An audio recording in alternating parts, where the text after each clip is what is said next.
Saludos compañeros, ¿qué tal? Les agradezco que estén presentes en esta clase. Yo siempre insisto en la necesidad de aprender el náhuatl para entender a náhuatl. Recuerden que la cultura es una extensión de la sintaxis de su lengua. En el caso de Anáhuac, por lo menos en los últimos tiempos de su independencia, la lengua franca o que unía a todos los pueblos era el náhuatl. Así que cuando hablamos de aprender náhuatl clásico, no me refiero a aprender la lengua de los mexicas ni la lengua de los nahuas, sino a aprender la lengua franca de todos los anahuacas. De manera muy breve quiero hacer una recapitulación. Solemos asociar el náhuatl con los mexicas, pues porque se ha hecho costumbre, porque no nos enseñan las cosas correctamente en las escuelas. La verdad es que los mexicas no hablaban náhuatl cuando llegaron acá a la náhuatl. Ellos hablaban otra lengua bien diferente según informaron las personas que los escucharon. Todavía en la época en que llegó Cortés, las clases altas hablaban una lengua diferente del náhuatl. Y eso era probablemente para que no los entendieran los subordinados. Sin embargo, los mexicas aprendieron el náhuatl muy rápidamente y lo incorporaron a su bagaje cultural, y de esa manera, llegaron a ser los líderes de Anáhuac en los últimos 90 años de su independencia. Los mexicas entonces nos dan un ejemplo de salir de revanchismos locales, de salir de la tendencia a quedarnos únicamente con lo que llegó de nuestros padres. Ellos se abrieron, asimilaron otras cosas y dieron un ejemplo de amplitud cultural e ideológica también. De modo que vamos a aprender una lengua que se creó específicamente para integrar a los anahuacas. En la medida en que Anáhuac regrese, en la medida en que logremos mantener las raíces y rescatar ese planteamiento que es Anáhuac, pues también se hace necesario rescatar lenguas como el náhuatl clásico y otras lenguas clásicas como el maya, quiché, el zapoteca, lenguas que dejaron literatura sagrada. Quiero decirles que la literatura sagrada no solo se queda escrita. Todos los pueblos tenían literatura sagrada, sin embargo, la que nos ha quedado escrita es la de estos pueblos que les he mencionado. ¿Cuál es la ventaja de tener la literatura por escrito? Que sabemos cómo se pronunciaba la lengua hace 500 años. Por lo tanto, sabemos cómo ha ido derivando, en unos casos por adquisición de valores, pero en la mayoría de las veces por pérdida de valores. Por lo tanto, sabemos cómo ha sido la degradación de las lenguas desde la época en que Anáhuac era independiente hasta la actualidad. Al conocer ese proceso, también podemos revertirlo, podemos regresar al uso culto de la lengua. Miren, un anahuaca es un tolteca, y un tolteca es una persona culta. No puede haber un tolteca salvaje, eso no es compatible. Una persona que no se cultiva por abandono es un enfermo. Quien no tiene cultura porque no tuvo oportunidad, porque no le quedó más remedio, ese está justificado. Pero el que pudiendo cultivarse no lo hace, ese es un enfermo. La enfermedad de la incultura es producto de la cosmovisión occidental cristiana. Esa cosmovisión dice que la educación son unos cuantos años en la escuela y después ya nos tiramos como cerdos a dejar pasar el tiempo. No es así. Un tolteca tiene que cultivarse permanentemente. La cultura no es solo adquirir conocimiento intelectual, también implica adquirir conocimiento emocional, adquirir conocimiento intuitivo, adquirir desarrollo en todos los aspectos de nuestro ser. Pero eso incluye el intelecto. Así que aquellas personas que dicen que el intelecto hay que subordinar, lo que es menor, que no saben de qué están hablando. Si tú no tienes dominio de tu mente, otro tiene dominio sobre tu mente. Aprovecho esta reflexión para referirme a un asunto que me tiene bien conmovido en los últimos días. Quemaron un nativo de Guatemala con acusación de brujería. Uno pensaría que a estas alturas ya esas cosas no deberían darse, pero se siguen dando. Y nos hablan de la degradación en que han caído las comunidades rurales nativas. Degradación social. Porque que a una persona de una comunidad se alce contra otra y lo mate, ya eso es degradante. Pero que lo mate con acusación de brujería, que además lo queme, como si estuviéramos en la Edad Media. Ahora las autoridades, por supuesto, prenden al pobre diablo que lo hizo, y el otro se queda muerto, ya no hay cómo reparar eso, y se supone que se hizo justicia. Eso no es justicia. Justicia es que no hubiera pasado eso. Justicia es que las comunidades reciban educación. para que a estas alturas de la historia no tengan que estar pensando en brujería ni en fantasmas. Justicia es que las comunidades reciban educación. Y justicia es que reciban su propia historia, que se conozcan a sí mismas. Porque si esto hubiera ocurrido en el pasado de Anáhuac, aquí hubiera habido una causa grave, no solo para quien cometió el asesinato, sino para todo el calpulli que permitió que eso pasara, e incluso para el gobierno que no tuvo en cuenta a estas personas. Entonces la cosa va mucho más allá de un pobre diablo que cede a pasiones y mata a otro. En este caso, bueno, al que mataron fue una persona que tenía grandes conocimientos de herbolaria y de otras cosas tradicionales. Dicen que se perdió una biblioteca caminante. Entonces fue una pérdida. Y al margen del conocimiento del Señor es una pérdida en valores morales, es una pérdida humana, es una pérdida biológica, porque finalmente están matando a un ser vivo. Y es algo que se va acumulando en la sociedad. Tenemos que luchar activamente contra esto. La lucha contra esas manifestaciones de barbarie no es con más barbarie, no es con violencia, es con conocimiento. Es el único modo, con conocimiento.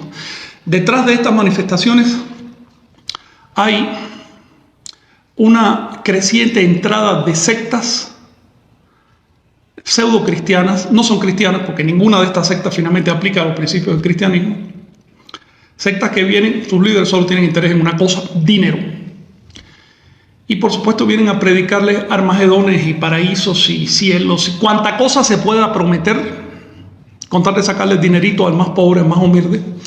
Y pues la sociedad, en vez de decir vamos a mandarles a estas personas maestros de toltequidad, vamos a mandarles maestros de historia, pues la sociedad al contrario, le da ventajas a todas estas sectas que finalmente están descuartizando el tejido social de los campos.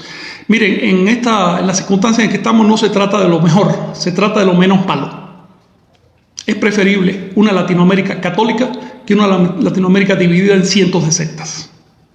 Porque una Latinoamérica católica por lo menos tiene solidaridad social. El pueblo es uno, puede hacer proyectos unidos. Pero cuando llegan las sectas a una comunidad, lo primero que hacen es dividir un grupo contra otro, una familia contra otra, incluso dentro de la propia familia dividen. Lo primero que hacen es dividir.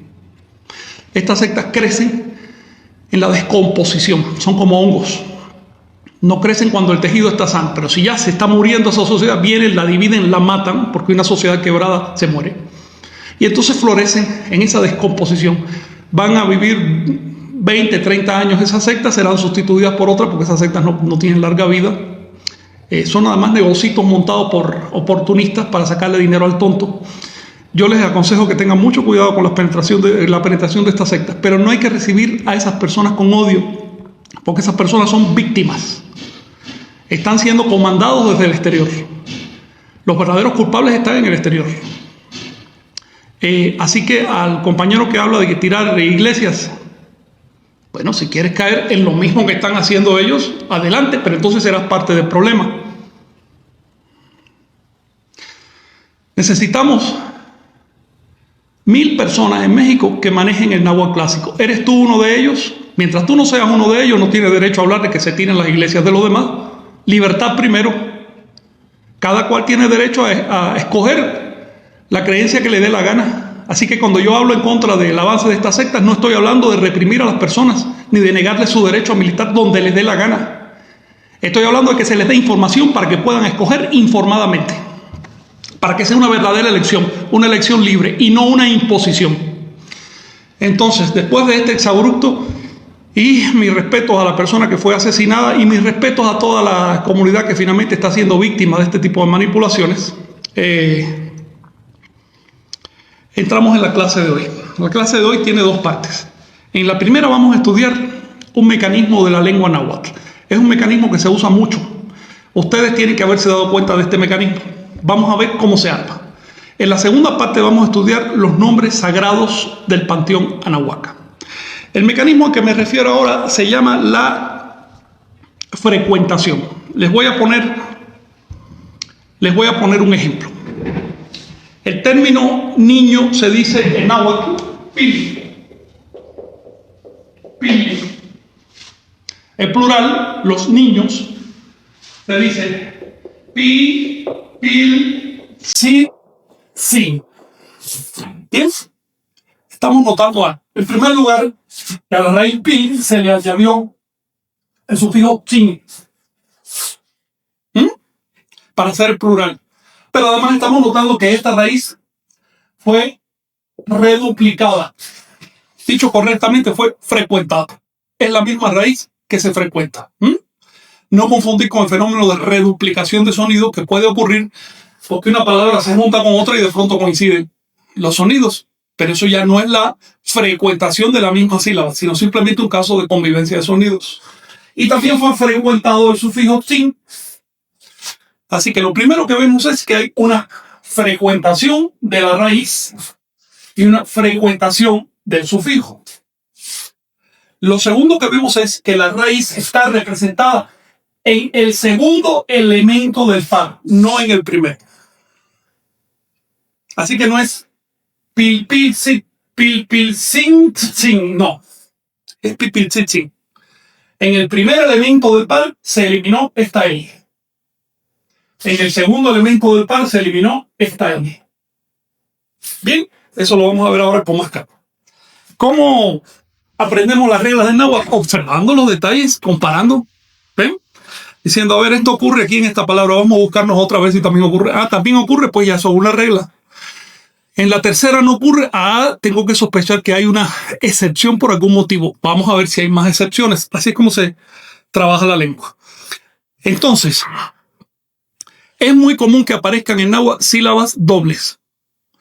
Por ejemplo, papalotl, mariposa, tiene una sílaba doble. Por ejemplo, popoca, humear o humear mucho, tiene una sílaba doble. Y así sucesivamente. La regla para trabajar con las sílabas dobles es la siguiente. Hay dos reglas, de hecho. La primera se llama elisión o eliminación. Ya lo vimos aquí. Elimino parte del sonido. Esta eliminación se hace por eufonía. Es decir, para que suene mejor. La segunda regla es por interpolación de sonido. En vez de quitarle sonido, le meto un sonido que no estaba en la raíz. Y esto se hace para desambiguar. Es decir, para que no haya confusión con otras palabras. Recuerden que como el náhuatl es una lengua aglutinante o una lengua que une, una lengua incorporativa, con frecuencia se da el caso de que de pronto se ponen a convivir. Aquí les traje algunos ejemplos, ya lo verán. Se ponen a convivir los mismos sonidos. Y uno puede pensar, ¿esto será reduplicación de sonido? ¿O será que realmente es simplemente una incorporación y parece un reduplicado? Si es realmente un reduplicado, lleva ciertas reglas. Si es simplemente una incorporación, no lleva esas reglas. Uno tiene que estar claro de cómo se forma la palabra. Ahora bien, la elisión o la eliminación de sonido es cuando se frecuenta una sílaba cerrada, es decir, una sílaba que termina en consonante o bien una sílaba en diptón que tiene dos vocales. ¿Ok? Ustedes ven que en este caso yo estoy frecuentando la sílaba pi, que es cerrada, termina en consonante. Por lo tanto, en vez de decir pi, pi, digo pi, pi. ¿Por qué? Eliminé un sonido en el primer elemento del par. No en el segundo, sino en el primero. Eliminé justamente el sonido que cierra la sílaba. Porque es mucho más eufónico decir pipil que pil, pil. ¿Ves? Pil, pil sería cacofónico. Ahora bien, vamos a ver algunos ejemplos. Tenemos casos de sílabas cerradas simples, es decir, formadas por una sola vocal terminada en consonante. Eso es una sílaba cerrada simple. Hay sílabas cerradas complejas, por ejemplo, sílabas como cual, que está formada por dos vocales y además cerrada en consonante. Hay que distinguir estos casos. Les traje como ejemplo el término pali. Pali significa color. Color. De manera muy concreta. Y si reduplicamos este término para decir muy coloreado o para pluralizar de alguna manera aquello que es coloreado, que recibe color, ¿cómo lo harían? Siguiendo la regla de que se elimina la última consonante de la sílaba en el primer elemento. Papal. Así que primero elimino el sufijo sustantivo porque no me va a servir aquí. Bien, lo elimino en este momento. lo que queda es el radical. El radical es simplemente una sílaba, la voy a duplicar. Pero en el primer elegido del par elimino esa consonante, en el segundo no. Así que me queda papal. Aquí le voy a poner un sufijo sustantivo que es otro. ¿Y qué palabra tenemos? Papalot, mariposa. ¿Por qué la mariposa recibe ese nombre? Bueno, ya ustedes saben. Dentro del nombre de la mariposa, la raíz está representada por esta sílaba, no por esta. Y la raíz significa colorear, o que tiene color. El radical está representada por estas dos más esta O que no pertenece a la raíz. ¿Ok? Ese es el radical. Y finalmente tenemos un sufijo sustantivo. En otras palabras, las palabras tienen una arquitectura, tienen una construcción. Si entendemos cuál es la construcción de la palabra, no hay dudas en cuanto a su traducción. Tenemos un reduplicado famoso, chichimeca. Por no entender la arquitectura de la palabra, hay todo tipo de traducciones extrañas que no coinciden con lo que realmente significa el término. Sabemos lo que significa el término porque los chichimecas definieron ese término y ahí están las fuentes, perfectamente definido. Es decir, cuando te lo traduce como cuerda de perro, mecate rojo y cosas así, es que no han leído las fuentes, pero los propios chichimecas sabían lo que significaba su nombre y lo dijeron. Ahora bien, tenemos el caso del término Eli. Eli significa pecho. Bien, pecho. Esta palabra que les voy a formar es un poquito más compleja, pero después veremos. Eli significa pecho. Si yo voy a duplicar, lo primero que hago es separar el sufijo nominal del radical. Quiero duplicar únicamente el radical. El sufijo nominal no se lo duplica nunca. Bien. Siguiendo la regla de que elimino el sonido, bueno, la consonante que cierra esta sílaba, ¿cómo suena el reduplicado de él? El. Y en este caso no le voy a poner sufijo por lo siguiente. La palabra se queda así. Él significa una persona diligente. La raíz él quiere decir pecho, por lo tanto aliento, impulso, ímpetu. Él, una persona diligente. ¿Por qué no se le pone el sufijo nominal? Por lo siguiente. Por lo general, hay excepciones, pero por lo general, el sufijo nominal describe cosas. Cuando queremos describir personas, por ejemplo, cuando le aplicamos un nombre, un término, como nombre propio a una persona, por lo general se elimina el sufijo sustantivo o nominal. Al eliminarlo ya se significa que es un nombre propio de alguien. ¿Ves? Por ejemplo, la palabra Xochitl quiere decir flor. Como nombre propio, ¿cómo se aplicaba antes? Ahora ya no, pero ¿cómo se aplicaba antes? Xochi. ¿Ves? Si dice Xochitl, está diciendo literalmente una flor. Xochitl, una flor. Dice Xochi, una persona llamada flor. Y así sucesivamente. Eso era antes. Ya esa regla se ha perdido. Entonces voy a rescatar. Les voy a poner otro ejemplo. La palabra, este ejemplo quiero desglosarlos. A ver, aquí. La palabra panda, ¿qué significa? Bandera. Entre otras cosas significa bandera. Bien, si quiero decir lugar de la bandera, ¿cómo diría? Pan, ti, tlan. Si quiero decir lugar donde abundan las banderas, ahí tengo que frecuentar para hacer un plural. Quiero decirles que el Pantitlán no es propiamente el lugar de la bandera, porque Pantli no solo significa bandera, también significa puente o un medio por el cual se pasa de un lado al otro. Y es la aplicación en el caso de Pantitlán. Se puede entender lugar de la bandera. Obviamente la bandera solo simbolizaba que había un paso, un vado. Ahora bien, si quiero pluralizar la palabra banderas para decir lugar donde abundan las banderas, les estoy diciendo de antemano que el sufijo que expresa abundancia es tla, con saltillo, tla. Tlan es locativo, tla indica abundancia. Y voy a frecuentar la raíz manos. Voy a frecuentarla para indicar que hay muchas. Bien, es un plural. ¿Cómo entonces es? Papanza. Pantlas, abundancia de banderas. Se sobreentiende el lugar de abundancia de banderas, o donde abundan las banderas. Entonces vamos a recapitular muy brevemente que si queremos reduplicar, ya sea para pluralizar, para indicar abundancia de algo, o para enfatizar, que también se vale enfatizar algo, y se reduplica una sílaba, si esta sílaba termina en consonante, el primer elemento del par que se forma pierde esa consonante. ¿Ok? Ahora, esta elisión, esta pérdida de la consonante del primer elemento del par se exceptúa si el resultado requiere eufonización. Es decir, si al hacer este movimiento, si al exceptuar, si al eliminar parte del sonido de la raíz, el resultado es confuso o es cacofónico y requiere ser eufonizado, entonces elimino la regla de la eliminación. ¿Ven? Les traje un caso. Tenemos el caso, por ejemplo, de Kilik. ¿Qué significa Kilik? Todavía se usa. Kilik se usa todavía.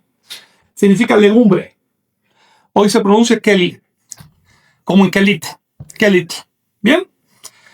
Si vamos a hablar de cierta legumbre, de cierto tipo de legumbre, es decir, si vamos a hablar de un genérico, el reduplicado no elimina esa primera consonante. Esto es un caso de excepción y raramente se da. ¿Bien? Entonces, su reduplicado es Kil, Ki, Yod. De hecho, lo que se hizo fue eliminarlo en el segundo elemento del par en vez del primero. ¿Por qué? Porque de haberlo aplicado, como en este caso, el resultado hubiera sido Kikil Yotl. Y en náhuatl no se puede pronunciar la combinación L-Y. No se puede decir Kikil Yotl en náhuatl, eso no se puede decir. De hecho, es difícil hasta en español. ¿Bien? El náhuatl procura un sonido de huevos. Para poderlo decir, tendría que Kikil Yotl, arrastrar esa L del final que contamina a la Y. Es decir, aplicar una regla eufónica. Y si en la aplicación de una regla me obliga a aplicar otra regla, entonces elimino las dos. ¿Ves? Lo que se hizo fue mantener la L en el primer elemento del par. Esto, les repito, es un caso raro. Así que solo se lo digo por curiosidad y por si algún día lo oyen. Ahora bien, ¿qué pasa si la sílaba que vamos a reduplicar termina en saltillo? En teoría, el saltillo funciona como consonante y en el reduplicado también se elimina el saltillo del primer elemento del par. ¿Bien? Pero a veces esa regla se puede omitir si se trata de saltillos. Les traigo el caso de tickly. El término ticklis, que quiere decir apilado o juntado también. Tickly.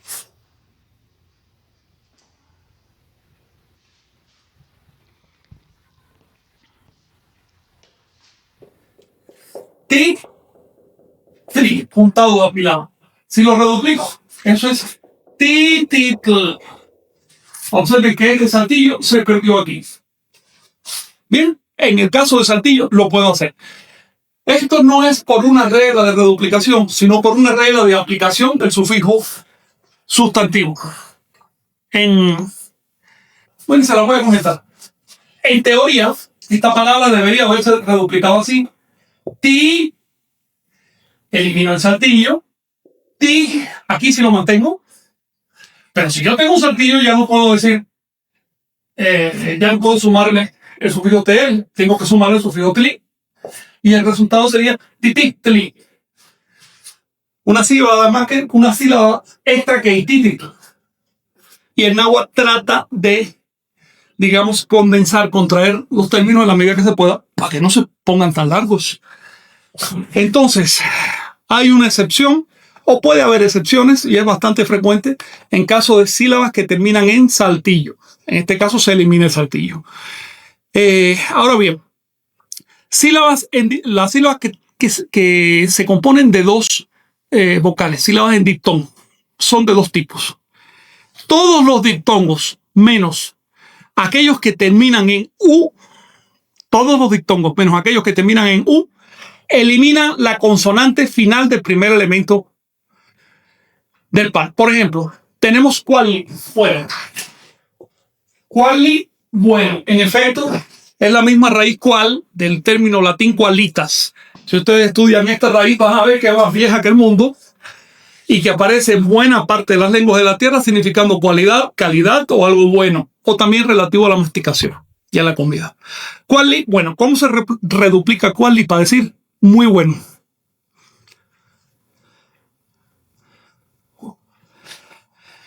¿Ves? No es quali, es quali. Quali, cual. Donde la raíz está representada por esta sílaba. En la primera yo eliminé la consonante final. ¿Bien? No es qualis, sino quali. Estoy manteniendo el diptón. Les traje otro caso. Digamos, quilli. Quilli.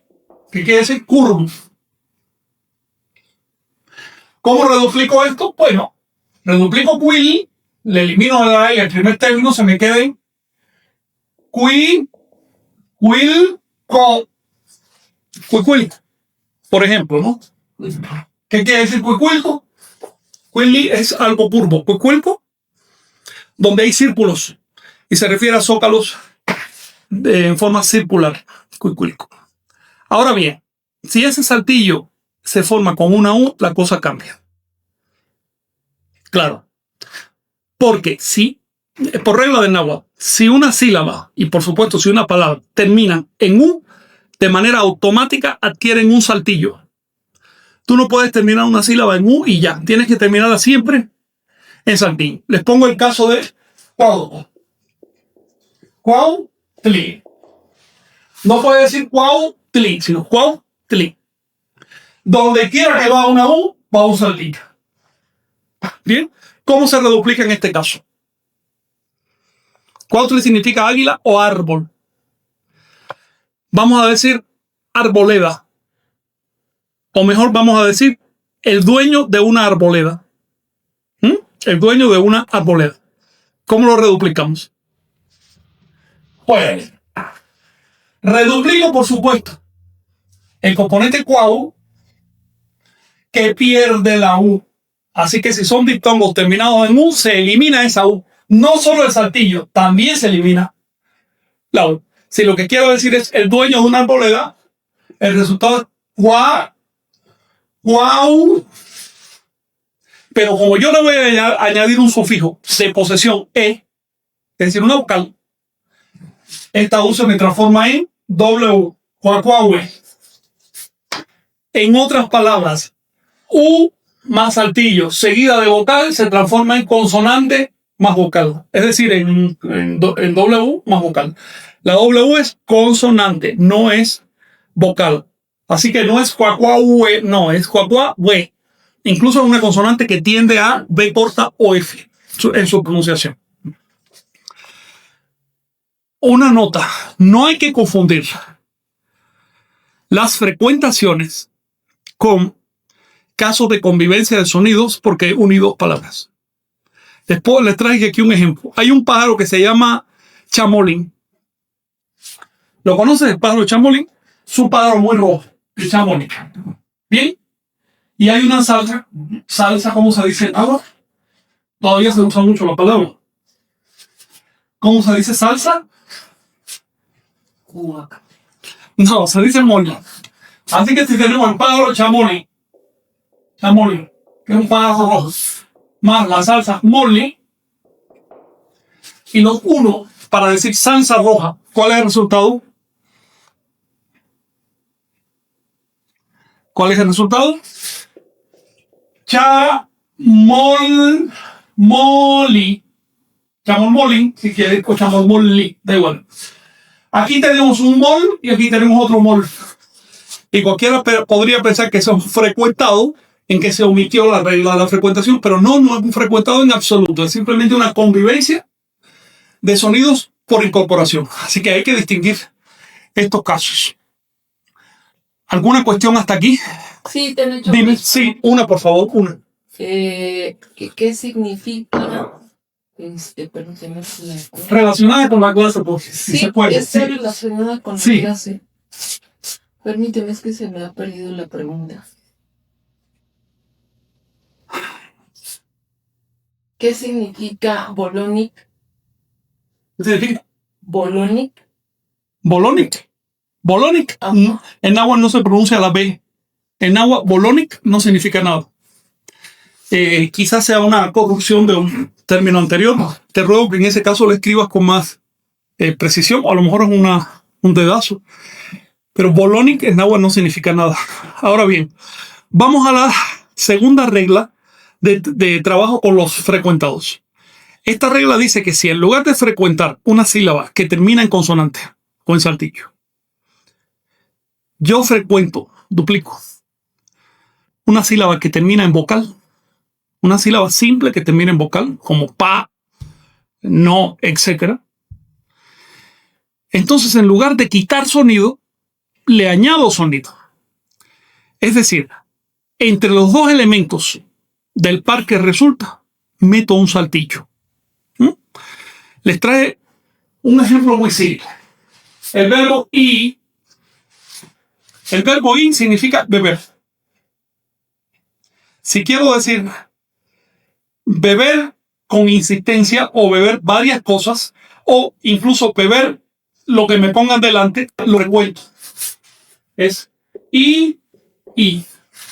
Fíjense, estoy intercalando un saltillo entre los dos elementos del par que resulta. No es y larga, sino y. ¿Bien? Por ejemplo, Chicago. Es otro verbo, Chicago, que significa poder. Chicago significa poder. Si voy a reduplicarlo para decir aplicar el poder de manera insistente, ejercitarse, hacer ejercicios, es Chikawa. Observen la estructura. Reduplico, o de dicho más correctamente, frecuento el sonido chi, la sílaba chi, y el resultado es que el primer elemento del par añade un saltillo. Chikawa, no chichikawa. Seguido. ¿Ok? Le pongo otro verbo, paqui. Los frecuentados se usan mucho en verbos, porque expresan intensidad de acción. Por ejemplo, paqui significa alegrarse, pero si quiero decir divertirse o ir a un lugar específicamente a alegrarse o oír chistes y demás, es paqui. Paqui. Observe que redupliqué pa y de manera automática en el primer elemento aparece un saltillo y así sucesivamente. Digamos, sequi significa que algo es frío. Ser frío es el verbo ser frío. Si quiero decir que algo es muy frío, extremadamente frío, ya ustedes lo saben. Sequi. Y así sucesivamente. Hay muchísimos ejemplos de la lengua, esto ya no hay que digamos, insistir más en ello. Ahora, si voy a reduplicar diptongos cuya primera vocal es U, entonces frecuento ambas vocales. Por ejemplo, tenemos el verbo cuica, cantar. ¿Cómo diríamos cantar mucho o cantar cosas o cantar sostenidamente o estar cantando? ¿Cómo diría? Cuica es cantar. Si quiero decir estar cantando, seguir cantando. Cui con saltillo, cuica. En este caso estoy reduplicando ambas vocales de la sílaba. Digamos, bueno, les traje otra vez un ejemplo con cuauhitl. Cuauhitl es árbol. ¿Cómo diría? Leñador. Es decir, el de las ramas del árbol. Cuauhitl, árbol. El de las ramas del árbol.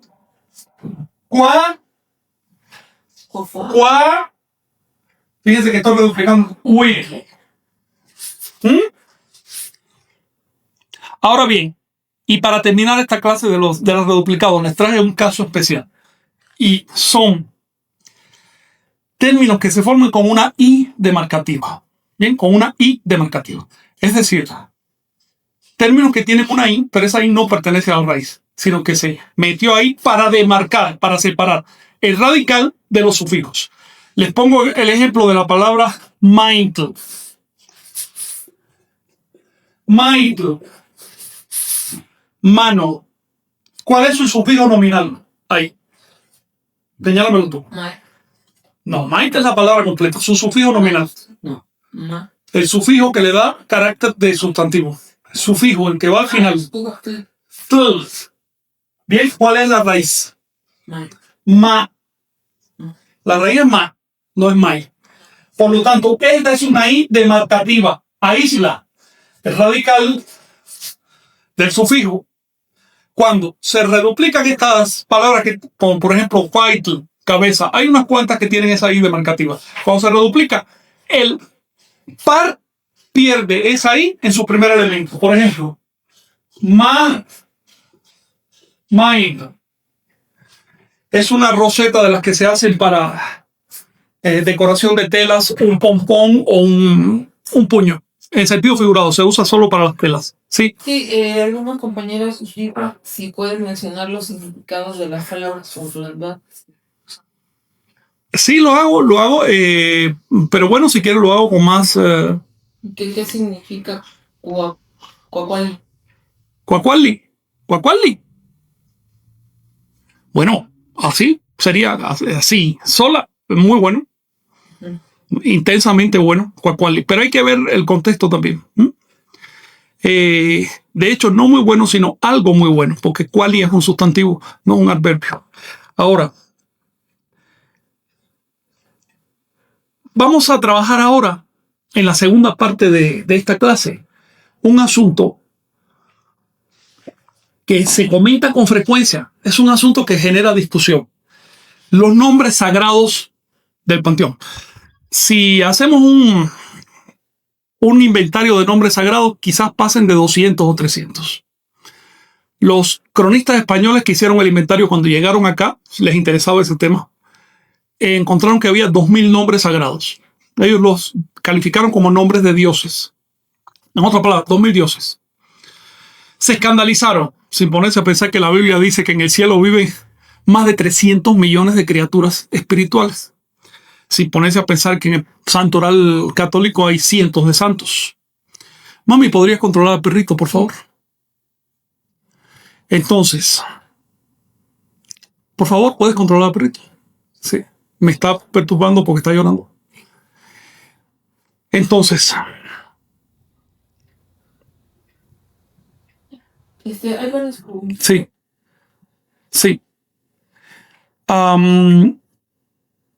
Si quieres, vamos a una pregunta.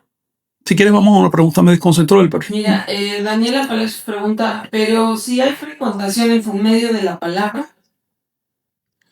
Las frecuentaciones generalmente son de la primera sílaba, Daniela. Eso quizás lo estudiemos con más calma después. Generalmente son de la primera sílaba, excepto que sea más eufónico, más agradable a la lengua, frecuentar la segunda. Pero cuando la que se frecuenta es la segunda, hay que tener mucho cuidado porque puede ser producto de una incorporación, de una aglutinación.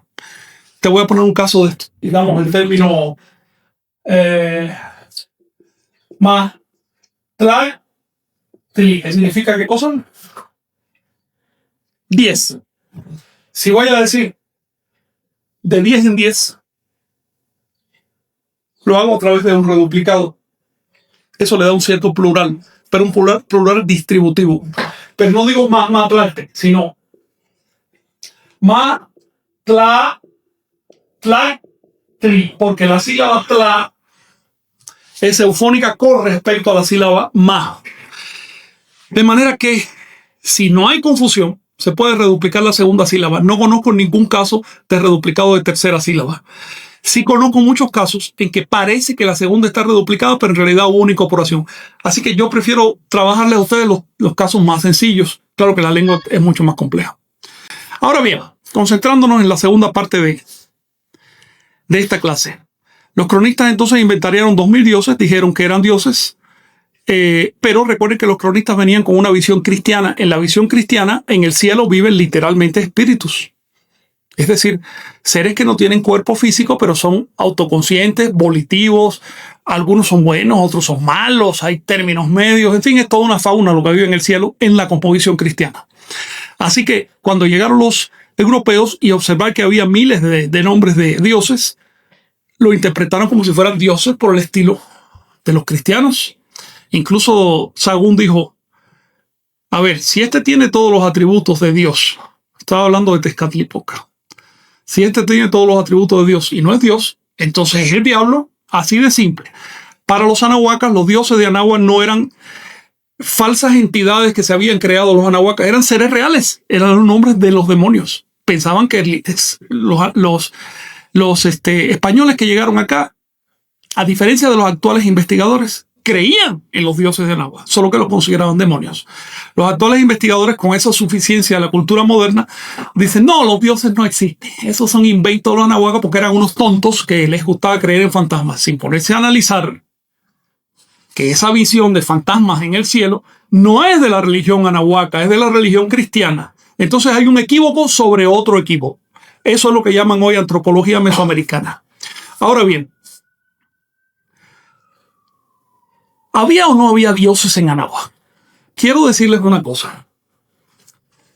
La religión católica, y por supuesto, con más vehemencia todavía, las sectas cristianas que le han sucedido, repudian el concepto del politeísmo.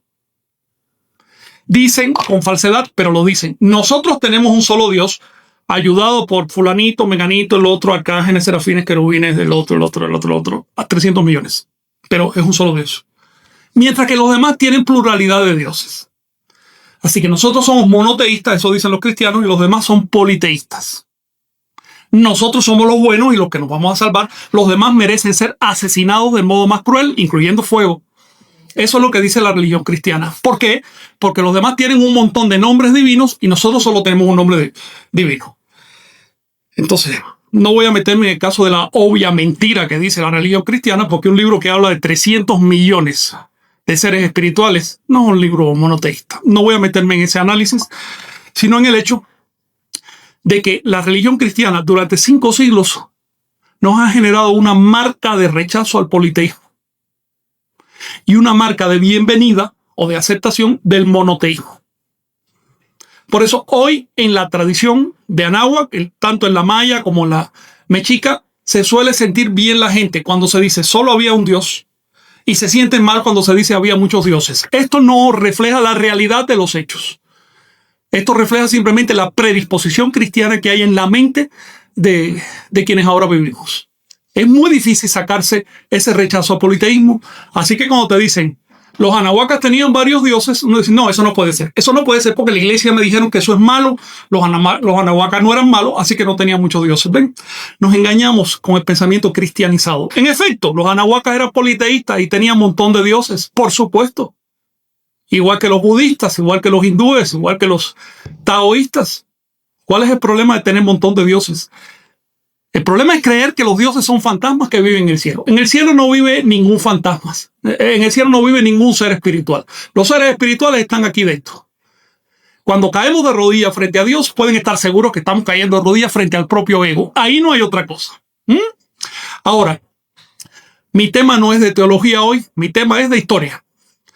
Los anahuacas, los mexicas sobre todo, le explicaron a los cronistas, en efecto, nosotros tenemos un montón de dioses, son seres, son personas, fueron personas en sus épocas que hicieron cosas destacadas y por eso recibieron el título de Dios. Es un título honorífico. No pensamos que esas personas viven en el más allá, ni que nos están mirando desde arriba, ni nada. Quedaron en sus obras, quedaron en el recuerdo de sus méritos. Así que primero vamos a salirnos de los prejuicios cristianos. El politeísmo no es malo. Segundo, vamos a salirnos de los prejuicios cristianos. Decir Dios no significa decir un espíritu en el cielo. La palabra Dios es un título y así es como se usa rectamente. Que los cristianos la usen mal es un problema de ellos. En Anáhuac, en efecto, hubo miles de profetas que recibieron la categoría divina. Por lo tanto, yo estoy hablando en este curso de los dioses de Anáhuac. Pero además de estos profetas, les voy a poner el caso de, bueno, ya de una vez vamos a poner nombres para traducir. El más conocido de los profetas, obviamente, consiguió el título de Quetzalcóatl.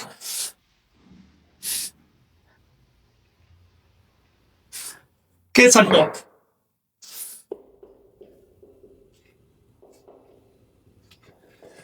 Tenemos aquí un caso clásico de incorporación de dos términos, no de dos raíces, sino de dos términos, Quetzal y Cóatl. El primer término pierde su radical, su sufijo, li, y se queda en el radical Quetzal. Así que de pronto puede parecer que estamos incorporando países, pero no es así, son términos. Y Quetzalcóatl, como ustedes saben, significa un montón de cosas. Bueno, significa, en primer lugar, pluma preciosa. También alude al ave quetzal. Significa también lo precioso por excelencia. Mientras que el componente Coatl significa, en primer lugar, serpiente, pero también vientre y gemelo. Todo eso podemos mezclarlo. Incluso hay más, puesto que la raíz quetzal, que da origen al radical quetzal, también significa el acto fecundativo de los animales, le da nombre a la columna, por eso esas columnas de serpiente emplumada. En fin, significa un montón de cosas. Cuando los anahuacas escogen un nombre tan lleno de significados para nombrar a los profetas en general, porque Quetzalcóatl no es un profeta en particular, sino los profetas en general, por supuesto están aplicando todos esos significados. Tenemos el nombre de Quetzalcóatl, el padre místico de Quetzalcóatl, y se forma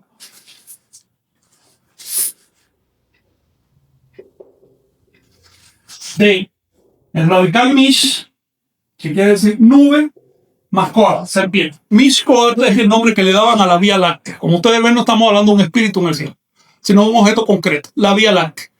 Pero también fue el nombre de una serie de profetas que hubo en la tierra relacionados con Quetzalcóatl de alguna manera. Eso lo podemos ver en clases de teología. Tenemos términos como Tlaloc,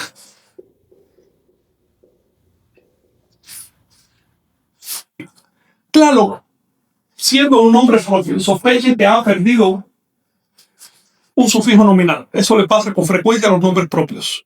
No pasa en estos dos casos, pero sí pasa en este. Ese sufijo puesto, que esto es una consonante, sería tli. El término ocri significa vino.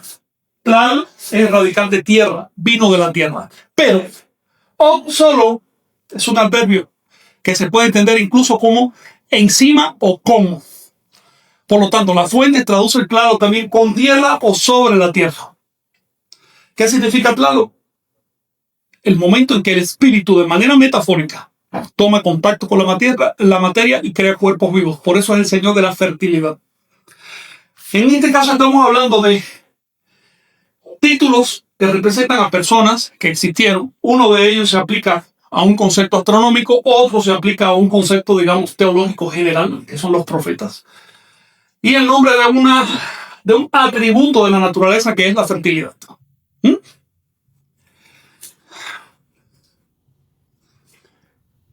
Por lo tanto, dentro de los nombres divinos de Anáhuac encontramos diversas categorías. Una de esas categorías a las que me quiero referir ahora. Mami, ¿puedes llamar al perrito, por favor? Si no me controlas esto, voy a suspender la clase.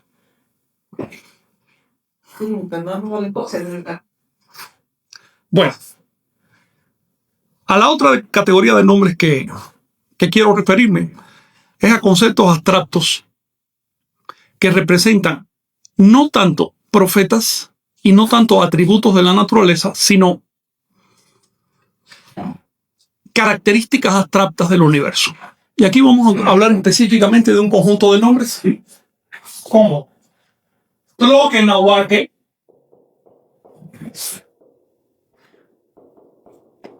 Yowaliehecatl,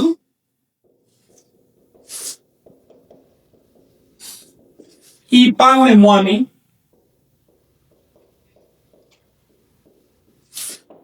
Moyocoyani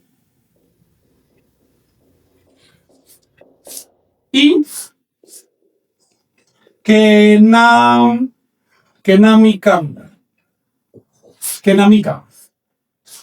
Bien, se lo une Kenami.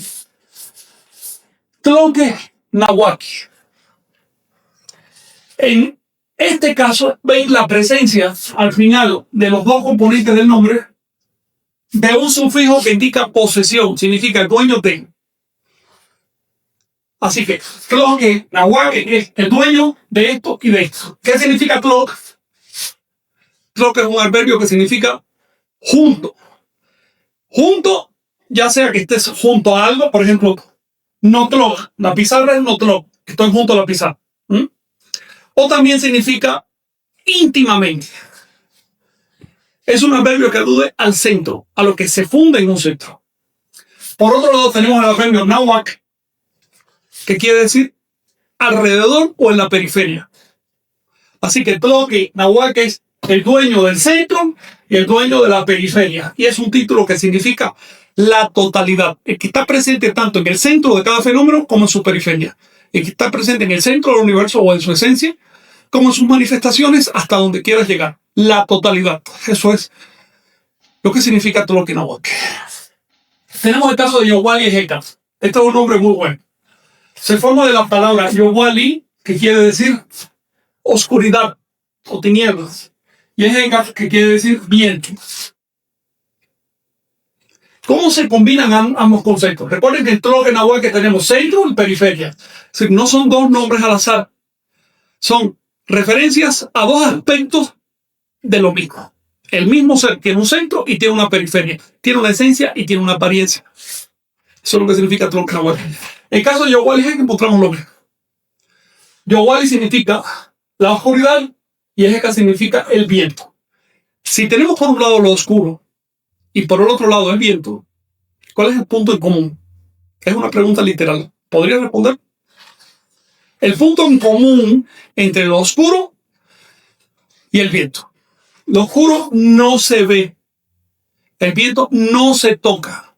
Así que no se puede ver, no se puede tocar. Invisible, impalpable. En otras palabras, Yowali Ejeka significa lo abstracto. ¿Qué quiere decir abstracto? Que no tiene cualidades. Yowali Ejeka, lo abstracto. Es un nombre que le daban, todos estos son nombres de Tezcatlipoca. Específicamente al Nahual. Porque el Nahual es lo abstracto. Así que a esos compañeros de la academia que dicen que el Nahual es un doble animal que tiene la gente, que Carlos Castaneda se equivocaba. No, falso. La fuente, Códice Florentino, lo dice claramente. Nahual y Yowali Ejeka. El Nahual es lo abstracto. Ahora bien, vamos al término Ipalnemuani. Esta es una composición del verbo nemoa, que quiere decir se vive. Se vive. Más el sufijo ni, que significa aquel. Más, en este caso se convierte en interfijo la partícula pal, que quiere decir por medio, a través de. Y el prefijo y, que significa suyo. Aquel por cuya mediación se vive. Aquel por quien vivimos, quieren decirlo en español.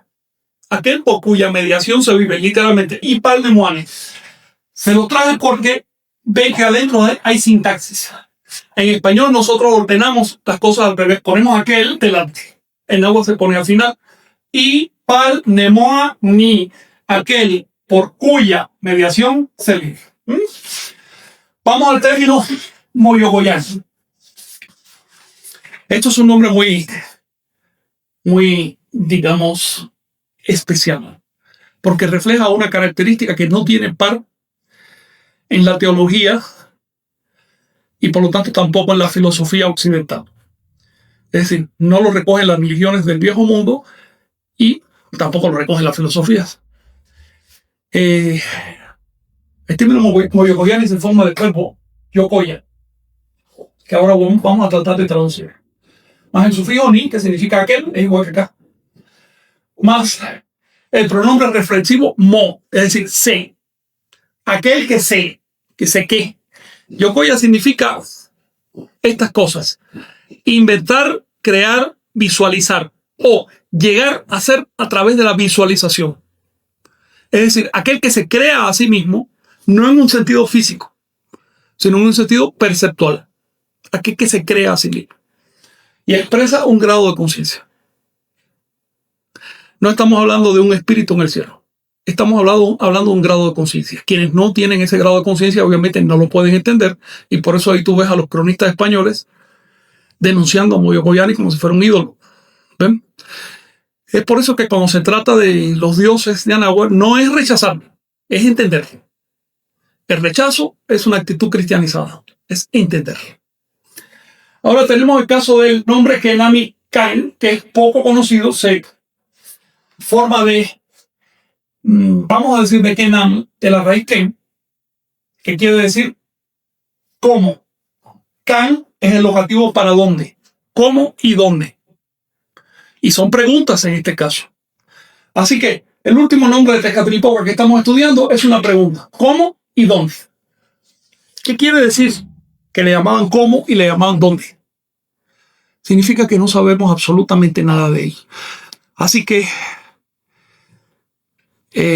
los anahuacas renunciaron a entender a Tezcatlipoca. No porque le faltaran herramientas intelectuales, sino porque comprendieron lo siguiente. El intelecto, la razón, la mente, son productos evolutivos, naturales e históricos. Es decir, no son regalos divinos. Son cosas que surgieron en la evolución, son herramientas que tenemos. Por el estilo de la fuerza que tenemos, de nuestra capacidad de caminar, son herramientas que tenemos. Y como herramienta evolutiva es limitada. La razón es limitada. La razón no puede entender el universo. Yo alabo, yo digamos que felicito los esfuerzos de los científicos por entender el universo, pero me parece tonto que piensen que a través de su razón van a entender la totalidad. Incluso la palabra totalidad es una fantasía. Es un invento de la razón. Después que yo invento algo, trato de entender el invento, ¿no? Mientras hablamos, la realidad ya cambió. ¿Quieres entender eso? ¿Quieres entender las causas del cambio? Mientras hablamos, las causas del cambio ya cambiaron también. En otras palabras, los anahuacas dijeron, podemos entender sistemas acotados, limitados, pero no podemos entender la articulación de todos los sistemas. ¿Por qué? Porque no hemos desarrollado una herramienta evolutiva para eso. No tenemos una herramienta para eso todavía. De manera que ellos renunciaron a entender el universo y por eso le llaman al creador del universo, a Tezcatlipoca, cómo y dónde, cuándo. Lo que ustedes, la pregunta que quieran ponerle, ese es su verdadero nombre.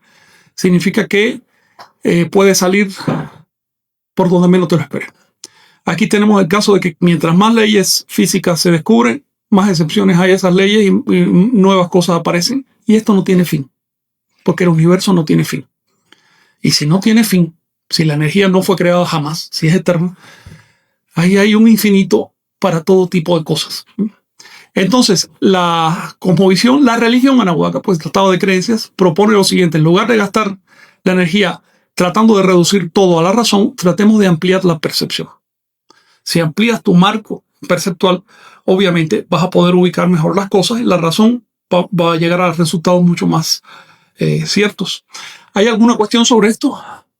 Pues mira, tienes muchas preguntas acerca de la primera parte, pero aquí Brenda Naranjo pregunta, ¿Moyo Collani puede ser que se regenera a sí mismo? Y si se refiere también en términos femeninos. Mira, todos estos nombres son neutros. La cosmovisión anahuaca era neutra.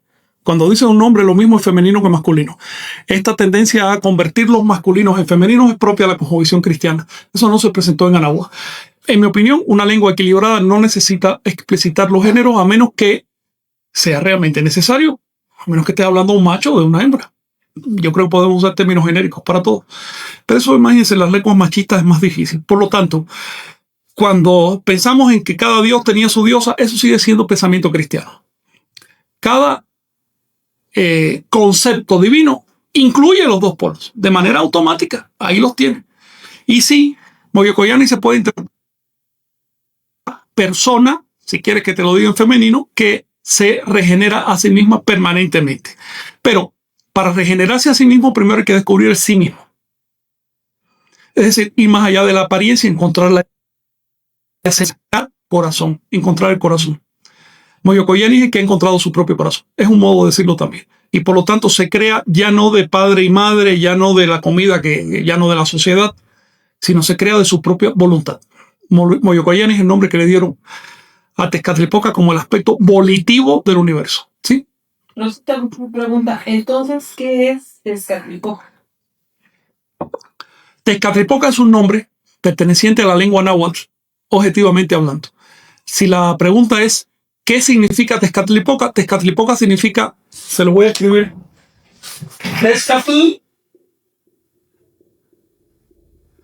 esfera, y suyo, poca apójope, de una palabra antigua que ya no se usa en agua, que era apocali. Es un apócope.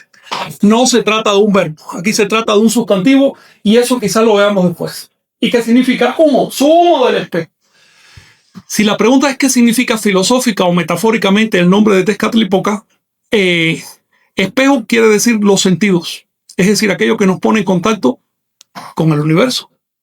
Mientras que humo significa lo nublado o limitado. Es decir, la aceptación de que nuestras herramientas de percepción del universo, porque son de origen natural, tienen un límite.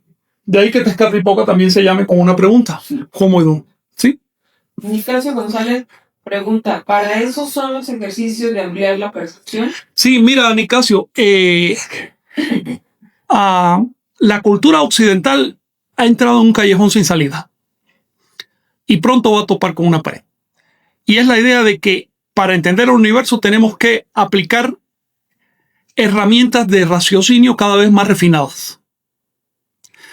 La razón, si la llevas a un grado de inflexibilidad, se refleja a sí misma y por lo tanto produce un grado muy alto de antropocentrismo. Es decir, la razón puedes aplicarla a lo que te dé la gana. Te voy a poner un ejemplo.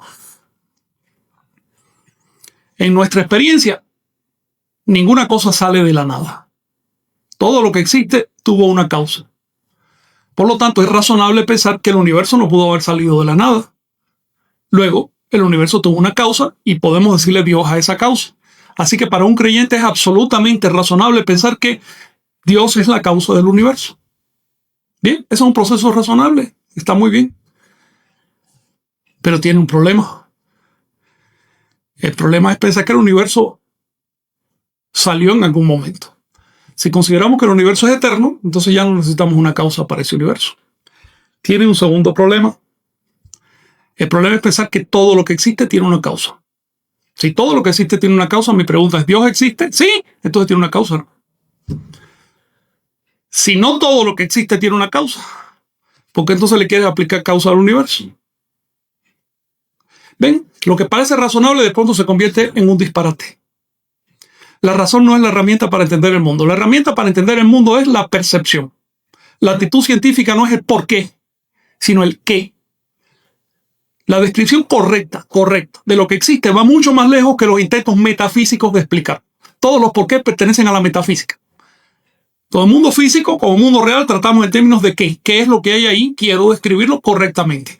No me voy a meter a buscarle causas, porque yo solo veo efectos. Las causas pertenecen a un mundo ideal. Yo solo veo efectos. Cada cosa que vea es efecto de otra. Así que solo veo efectos. Esa es la actitud científica. Claro, la cultura occidental no está preparada todavía, no está en ese estado evolutivo de conciencia. Incluso los chavos que se dedican a la ciencia se perturbarían con esto que estoy diciendo porque ni siquiera lo entenderían. Sin embargo, otras culturas pasaron por ahí. La Anahuaca pasó por ahí hace milenios y se dio cuenta que la verdadera herramienta para llegarse al mundo es la percepción. Lo que tenemos es que ampliar nuestra base de datos. No tratar de llegar a conclusiones absolutas con unos poquitos datos, porque entonces la conclusión va a ser distorsionada. Amplía tu base de datos. Sí. Daniela Palacio pregunta, ¿estos nombres abstractos no hay en términos silencio o algo así? Sí, puedes decir Kartika, silencio, pero no se aplica como nombre divino. De hecho, hay un vocabulario que sería bueno estudiarlo, pero ya no como parte del náhuatl, sino como parte de técnicas para el acrecentamiento de la conciencia. Hay vocabulario especializado para describir los aspectos de la meditación y uno de ellos, por supuesto, es el silencio. Pero el silencio no le decían propiamente silencio. La palabra silencio en náhuatl significaba cuando falta sonido. En cambio, el silencio del meditante se decía en náhuatl amo mati. Amo mati. Así aparece en el primer conjuro colectó al Alarcón. En el primer conjuro de Alarcón, a ese silencio, a ese resultado se le llama homomate. A veces lo estudiamos bien. ¿Qué significa? Que no hay procesos mentales. Obviamente, esto es una idealización. Por muy silenciosa que estés en un estado de meditación, sigue habiendo procesos mentales y no morirías. Así de simple. Lo que se busca no es suspender los procesos mentales porque eso es buscar la muerte. Lo que se busca es que los procesos mentales no interfieran en nuestra toma de decisiones. Que los procesos mentales no nos interfieran. Es decir, ser dueños de esos procesos, no que ellos nos manipulen a nosotros. Porque les acabo de poner un ejemplo aplicado a la razón. La razón nos puede manipular. Y por la idea de que todo lo que existe tiene una causa, por lo tanto el universo tiene una causa, sin ponerse a pensar que si eso es cierto, entonces Dios también tiene que tener una causa. Por esa idea tan tonta, una idea de niños, se han asesinado millones de personas a través de la historia.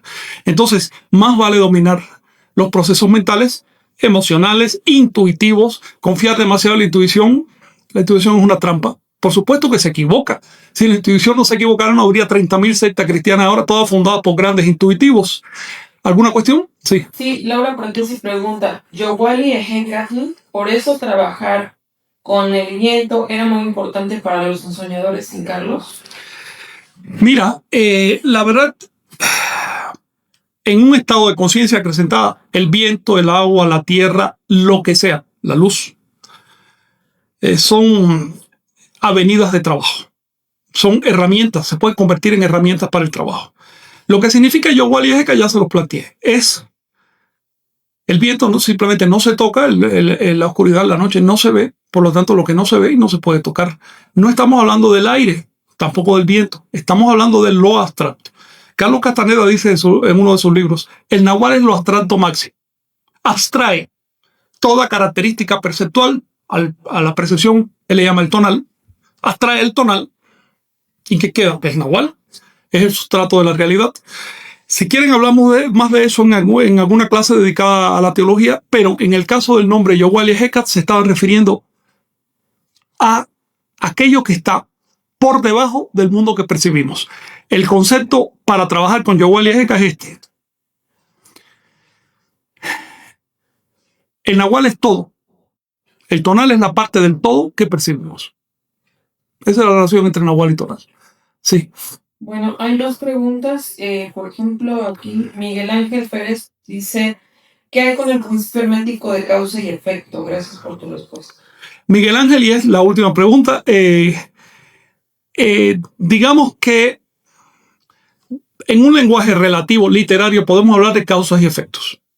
Si vamos a ser absolutos con las palabras, no. El universo no se rige por principios.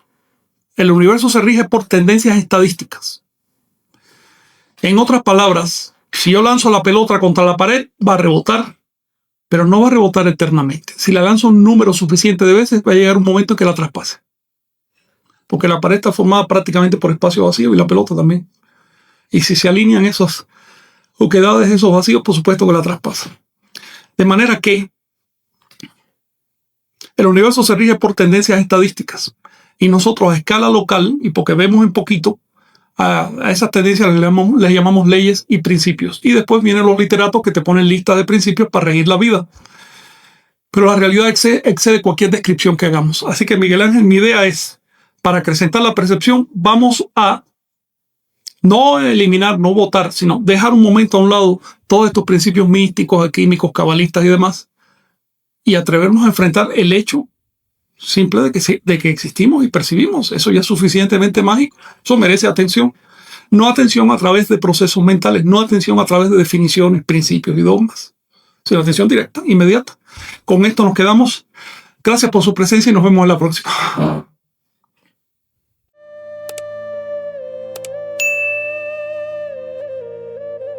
Suscríbete y activa la campanita para recibir las notificaciones. Así no te perderás ningún video.